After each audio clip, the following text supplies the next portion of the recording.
Kalimera. Good day. Welcome back to Soul Freedom Journeys, and this is episode 11. Wow. Thank you, Byron. Calimera to you, and hello, everyone.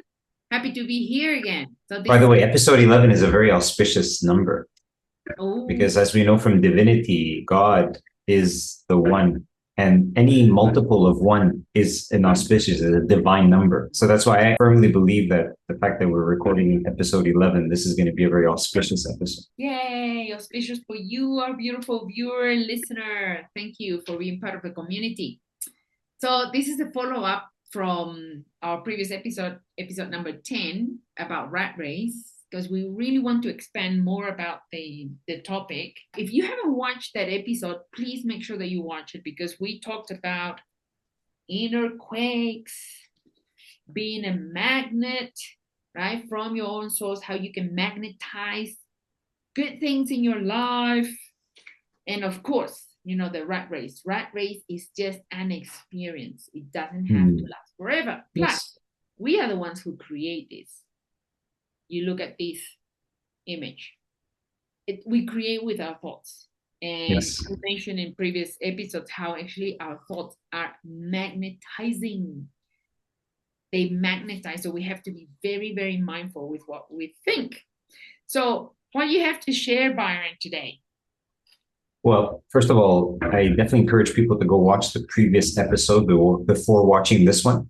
You may have noticed that from our other episodes, if you have been watching them, that they often stand alone and we can bring you up to speed on what you needed to have covered before in order to be in that episode. However, we made the deliberate choice with the rat race to actually talk about it in two episodes, like part one and part two. So if you haven't watched the previous episode, pause, go watch that first, then come back. The second thing I want to share, and I think this will be a good transition into our conversation for today. In the last episode, I spoke a lot about how I experienced my rat race.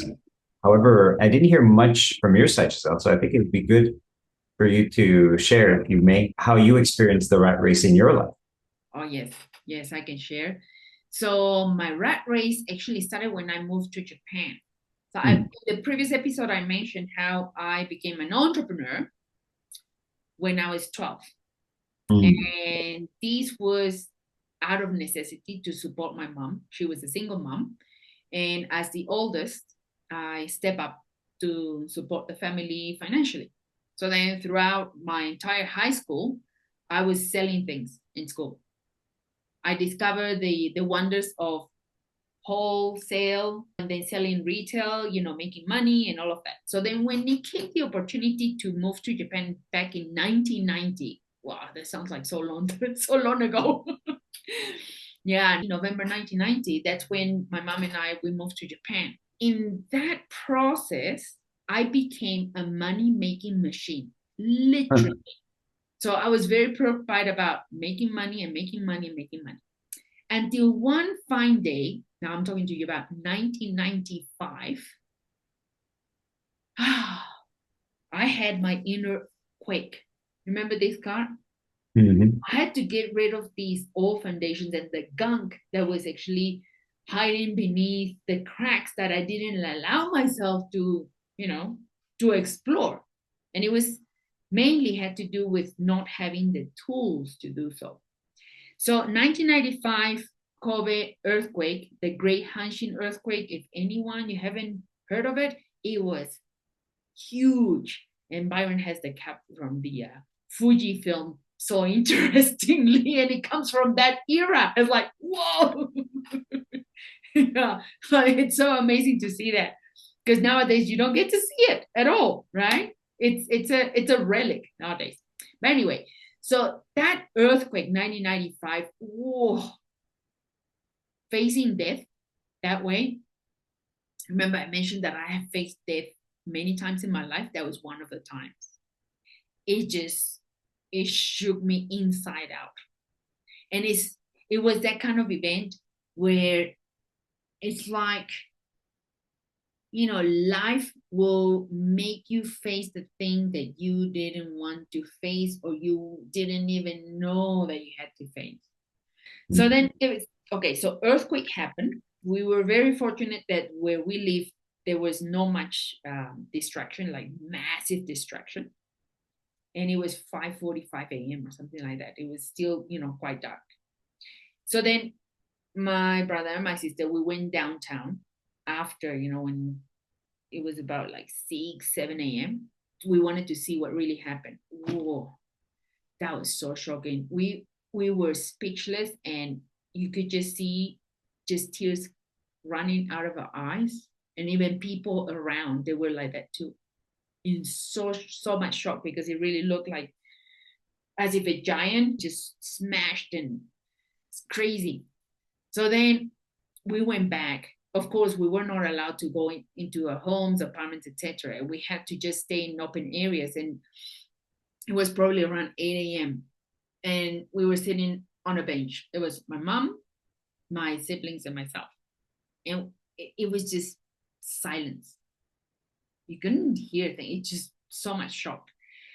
That morning, I started questioning myself. And then I said to myself, well, I said, okay, God, if you have forgiven my life, our life, there must be a reason for it. Because there is just so much death around us. Like thousands of people died that day, but our lives were forgiven. So then that day, I can say that was the day where I sincerely, with all my heart, I said, if you have forgiven my life, there is a reason. And from now on, I choose to be of service to you, and I shall become a good human being. Good human being, meaning someone who is there to take care of others, do service, teach in whatever shape or form, but not a money-making machine anymore. So that was the event that got me out of that rat race, the earthquake, the Great Hanshin earthquake.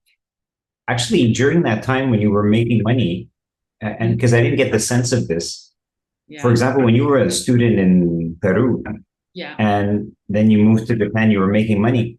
I get the sense that you were enjoying yourself. It's like, I'm buying wholesale, I'm selling retail. It's like you're living the life of a businesswoman, and you're having fun, and you're making money, and you're learning. I didn't get the impression that you were in a rat race that didn't seem to have an end. Am I mistaken in my interpretation?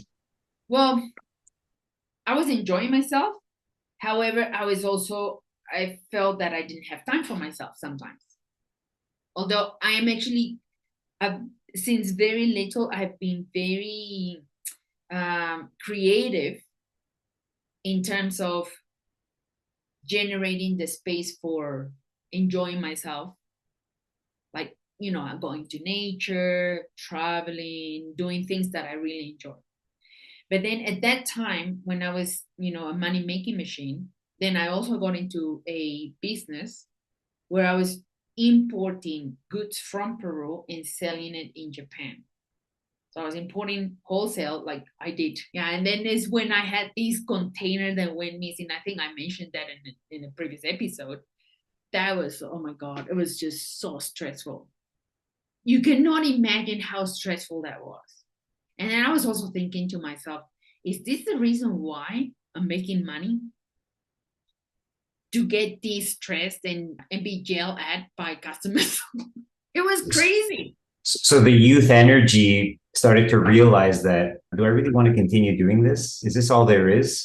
Doesn't make sense. And then the earthquake came to show me that that was not my path, obviously. It was like, it's like, Giselle, we're gonna make you stop doing that stuff. You didn't come for that.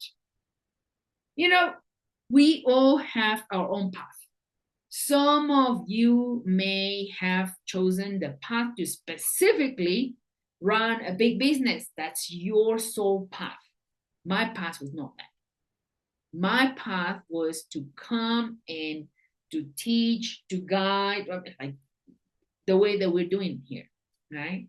To communicate, to support people in their spiritual awakening, while also supporting them in growing the business spiritually, soul-based. That's why these podcasts and all these videos, they're called the soul freedom journeys, because we can generate that freedom from the soul level while you are doing whatever business you're doing. Or even if your business means that you work for somebody else, it's okay. It's an experience. I was grateful for that earthquake because it really shook me up. Oh my God. It was literally shaking upside down. Yeah, it was an outer quake that created the necessary inner quakes. Oh my goodness. Yeah, you name it. And then ever since 1995, that was the beginning of my spiritual awakening, and still continues. It doesn't end because we just continue expanding and expanding and expanding. So then that event also got me to think differently about business. So it's not just about making money. It's not just about serving customers. It's not just about transactions. It's way more than that. Because as a business owner, you can have a lot of fun doing what you do. And you can also enjoy a lot of freedom while you doing what you love. And you are being a beneficiary for many people. How wonderful is that? Right? Yeah, you really get to experience that. That's the one thing I've admired in what you have done since I've met you. So we met in 2006. You shared what your life had been prior to that. So, your journey as a shiatsu pelvic therapist and moving into these different spiritual pursuits, which led you to hypnotherapy and, these other things. And what I have admired is that you managed to balance responsibility with making choices that you wanted to make for your life. So the path was not necessarily very stable, very secure, very predictive. On the contrary, I'm sure at times you're wondering, okay, so when's the next dollar going to come in, right? Yeah. However, you were fully embracing that journey. You did make those choices deliberately, and it still ended up like, now we have hindsight, right? We can see what happened. Your children have grown up to be wonderful, responsible young adults. You have a vast network of friends and partners that, want to interact with you, that want to be with you. So clearly, you gave up the wheel of just, and now you're, you gave up that wheel, that entrapment, and then ventured off and pursued things that sometimes put your security and your stability at risk. Mm-hmm. However, it was your choice. Yes. And I will say something. Those choices, I will not change them because it led me to where I am today. And you who is listening or watching this video, listening on podcast and watching this video, so listen to these messages with not just your ears, but actually with your heart. So then what is it that you can take from our sharing that you can apply in your life, that you can apply in your business? Byron mentioned that at times my stability was compromised, and this had to do with getting off that rat race, being shaken, taking on my spiritual path. And I got to a point where I also had a clinic in Singapore, and it was very successful business, very successful, so successful that I only had to work 3 times a week, and I was fully covered and more. Had my employees, and it was good. And then when I left Singapore in 2012, went on to another deeper spiritual path. And in 2013-14, that's when I got the message that I needed to release to the last penny that I had. That was very daring. That I think that's a topic for another episode, because it's quite shaking. That's another earthquake that happened, internal earthquake, but very, very powerful, very empowering. So the bottom line is to have the courage and the conviction to move forward. It's like there is this saying that you may not see the next step. I think it was Martin Luther King who said that, right, Byron? Correct me if I'm wrong. Yeah, in one of his speeches, he talked about that. Yeah, that you may only see maybe 1 meter ahead, but then you just keep on moving and moving and moving, and then just the path shows up. Because sometimes there are times in our life where we may be walking in a mist. You don't see around you. Or it's like when Byron and myself, we are scuba divers. We love diving. And as an advanced diver, one of the tests that you have to do is you have to create a perfect square with your compass in murky waters. And I tell you, the visibility in those murky waters is horrible. You stretch your hand and you can't see your hand. That's how murky it is. And life can be like that too. Sometimes you may be in a situation where you may be thinking, oh my gosh, what do I do here? But you got to trust yourself. You got to trust that essence, that inner part of you that is so, unchangeable. It's so powerful. It is so potent, so magnificent. You got to trust that it's in you. That's why Saul said, you are a magnet and you can actually magnetize miracles in your life. You got to remember. I want to be more specific about that because one of the topics that is probably on the surface right now in our discussion and probably at the front of a lot of people's minds is, but Byron, Giselle, I have, these responsibilities, I have this house mortgage to pay. I have this car to pay. I have children to put in school. Like, depending on where you are in your life, as you're listening to this, you feel that you have those chains that are holding you in the race and you can't get out. And I need to put on the table that, yes, everybody wants a certain amount of predictability, a certain amount of stability, a certain amount of security. And if I tell you right now, okay, give all that up and walk your path, you're going to go, but I'm going to die. Yes, you will. In the same way, if you were a tribe and you were living in a certain part of the wilderness and you said, okay, I'm leaving the tribe and I'm going to go walk my path, you won't get very far. Somebody's going to eat you or kill you. It's obvious. And here I believe, here I believe is the probably the trick, right? If you're looking for a trick, like how does this actually work? You magnetize the right people in your life. You magnetize the right people.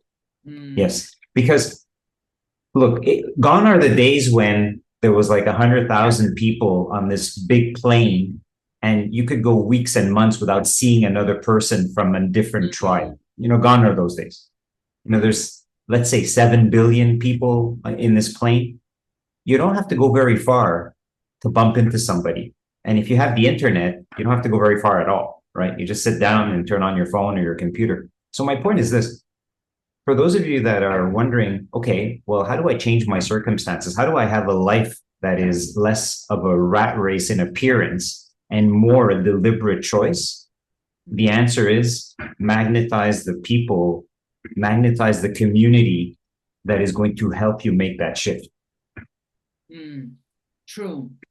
And actually, our partners, before we recorded, Byron and I, we were discussing about this and we were expressing how important it is to have the right kind of partner with you. Like Byron, you have Melinda, I have Arturo.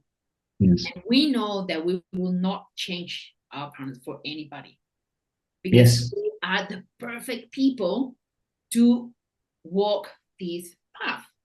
And it's because we are aligned. Yes. Right? What can you say, Byron? Well, Melinda is definitely a good example of this, and I hope she will take well that I share this part of our life publicly. She's a very easygoing woman, and I have a lot of freedom when I am with her. Like I can say pretty much what I want to say. I don't have to like always be, at her smallest whims. It's like she doesn't have all these demands that maybe we see in other couples. So I have a lot of freedom in being around her, and I take that freedom seriously, and I complement it by a lot of responsibility. And the responsibility is that, okay, I want to make sure that she is happy. So I get a lot more proactive in making sure that she's taken care of. And it comes really naturally. I don't feel like it's an obligation. It's my duty, but not my obligation. And it's a big distinction. Yeah. So I don't think I could have the life that I have today and have the freedom of movement and the freedom of choice if I didn't have her. Like she's an embodiment of that lifestyle. So did I choose her and then the lifestyle came after, or did I choose a lifestyle and then she came into the picture? That's a bigger philosophical question that I probably don't have the answer to.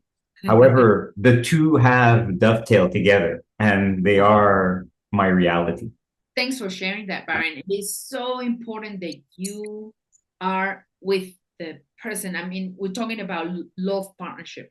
Mm-hmm. And that also translates into the partnerships that you create through your business, through your entrepreneurship.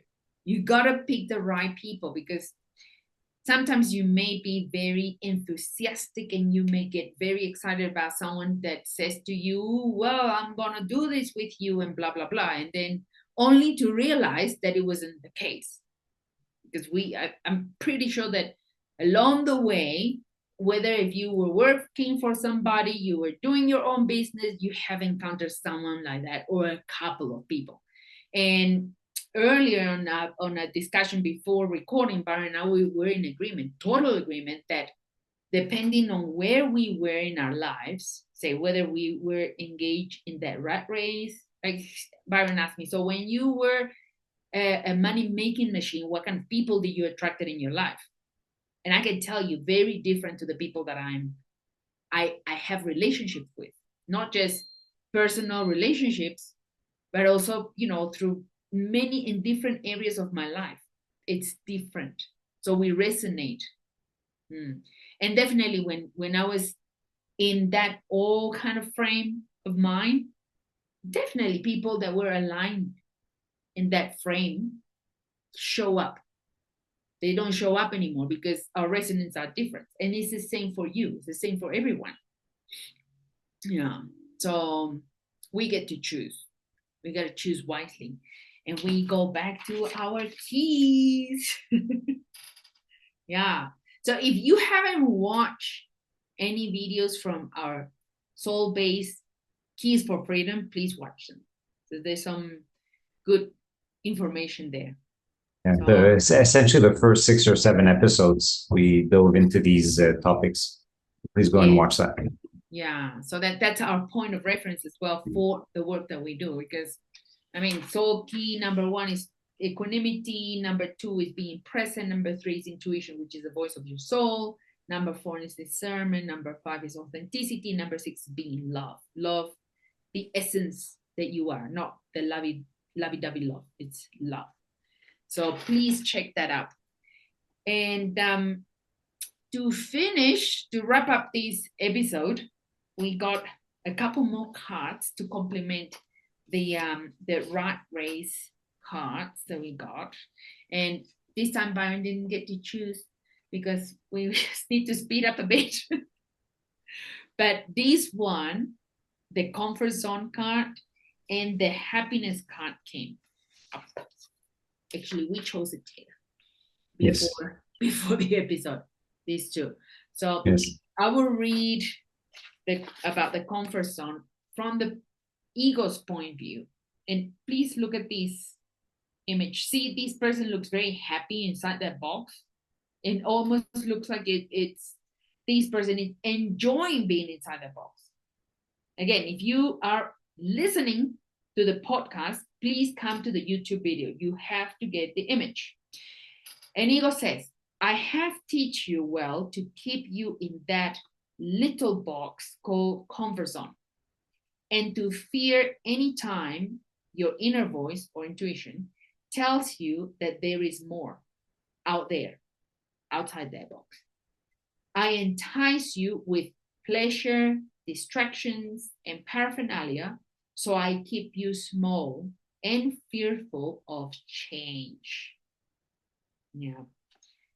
And Soul says, There is no box. That's what Soul says. There is no box. Yes. There is no comfort zone. Yes. Soul says, the comfort zone box is nothing but an illusion, beloved. You are called to see your true nature away from the inputs of the physical world and beyond the ego's voice. You are that divine being that is unmutable and unchangeable, simply because you are a fractal of divinity. So keep this in mind, moment by moment, while navigating your physical experience. You are blessed. There you go. You can rewind the video, you can rewind the podcast, so you can listen to the message again. And the second card is about happiness. Look at this. See the ego card on happiness? You see this person looking at himself, herself in the mirror that looks very different to the actual one. And you can see how the I of happiness is spelled with an I, inverted I, with a heart. But the heart is inverted. Let's see what ego says. Your happiness source is outside of yourself. It's a quest. And of course, you will be happy when you have XXXX. You will be happy when you do such and such and such. You will be happy when XXX name of person likes you. You will be happy when you prove to others such and such and such, and so on and so forth. Yes, I have lied to you over and over about your happiness. But you believe me blindly. I induce disconnection in you and also encourage you to commit to the countless quest to find happiness in others or through others, in meaningless paraphernalia as well. Want to have a drink to make you a bit more bubbly or likable? Fake happiness is focused on self. The source of happiness is in you. Your soul is that source. Wake up. That's from ego. And soul says, true happiness is a state of consciousness, an expanded kind of consciousness, also known as bliss. Happiness takes place when you connect with your soul. It is as simple as that, and can never be the cause to lose consciousness. I'll make a pause here.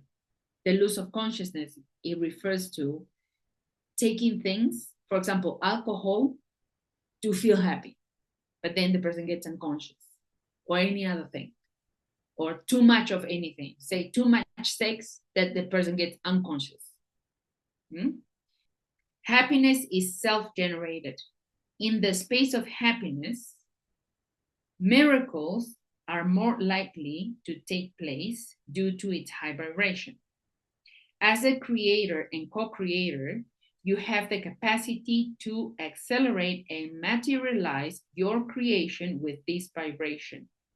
It works as glue for things and experiences of higher vibration to stick to you. That's a message from soul. Beautiful. So we put these messages of there's no box and true happiness together in relation to the other messages that we got from the previous episode. Please make sure that you watch episode number 10, right? The inner quake, being a magnet for miracles and good things in your life, understanding that the rat race is something that you can decreate in your life because it's created from your thinking. So So my friends, our friends, dear friends, that's the message about Rat Race. We really hope that you enjoy putting in practice the guidance, because it's about applying, not just watching the video or listening to the audio. It's about application. So do share what comes out of that. Byron, anything that you want to say before we say see you to next episode? So yes, please apply it to your lives. At least at a minimum, think about it and talk to somebody else about it, because the conversation is probably going to lead to insights which will help you in your life. So we'll see you on the next episode. Thank you for giving this video a thumbs up. Thank you for sharing. Thank you for subscribing. And see you on the next one. That's an end for episode 11. 11.